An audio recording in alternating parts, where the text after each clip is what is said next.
નમસ્કાર મિત્રો. તો ફરીથી એકવાર હું વિજય પટેલ તમારી પાસે ઇન્ફોર્મેશન એટલે કે ફેક્ટ શેર કરવા માટે હાજર છું.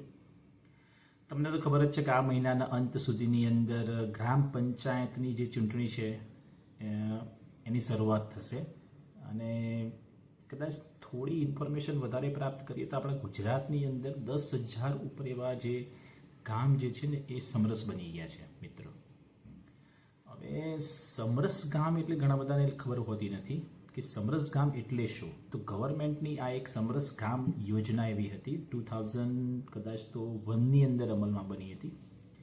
અને સમરસ ગામની અંદર કેવું હોય છે મિત્રો કે ત્યાં ઇલેક્શન એટલે કે ચૂંટણી જેવું હોતું નથી. ત્યાં ગામના લોકો પોતાનો જે નેતા જે છે, આપણી ભાષામાં ગામની અંદર સરપંચ, એની ચૂંટણી નથી કરતા, પણ સમરસ ગામની અંદર બિનહરીફ એમનો જે મોભી હોય છે, જે લીડર હોય છે, એ ચૂંટવામાં આવે છે. અને એનું કારણ એ છે કે સમરસ ગામ જ્યાં નક્કી કરવામાં આવેલું હોય છે એ સમરસ ગામની અંદર રહેલા લોકો અને તેની જે સુખ સગવડ હોય છે એનો વિકાસ સારી રીતે કરવા માટે ગામના લોકોએ જ નક્કી કર્યું હોય છે કે અમારે સમરસ ગામ બનાવવું છે.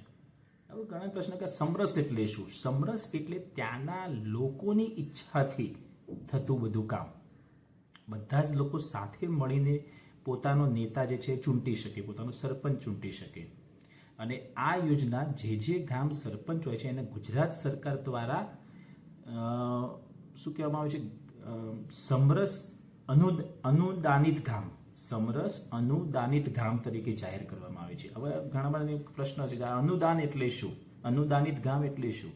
તો અનુદાનિત ગામ અથવા અનુદાન ગામ જે છે એનો કોઈ મતલબ બીજો નથી થતો. સરકાર દ્વારા સમરસ બન્યા પછી એમને કેટલાક પ્રકારના પૈસા રૂપી સગવડો આપવામાં આવે અને એ સગવડો થકી ગામના લોકો પોતાનો વિકાસ, ગામનો જે સરપંચ હોય છે એ ગામના લોકો માટે, ગામની સુખાકારી માટે, ગામના લોકોનો સુમેળભર્યો સંબંધો રહી શકે, ગામની અંદર જે સુખ સુવિધાઓ છે, જે સગવડો જે છે એ બધી વધારી શકે એના માટે કામ કરતા હોય છે.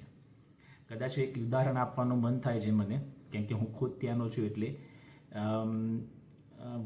ગુજરાતની અંદર વડનગરની પાસે જે કમાલપુર ગામ છે ને એ કદાચ 1987થી સમરસ ગામ જાહેર થઈ ગયું છે મિત્રો. અને એ સમરસ ગામ હોવાના કારણે જ ત્યાંના ગામનો વિકાસ પણ સારો એવો થયો છે. સો આવી વધારે ઇન્ફોર્મેશન પ્રાપ્ત કરવા માટે મારી સાથે જોડાયેલા રહેજો. Thank you.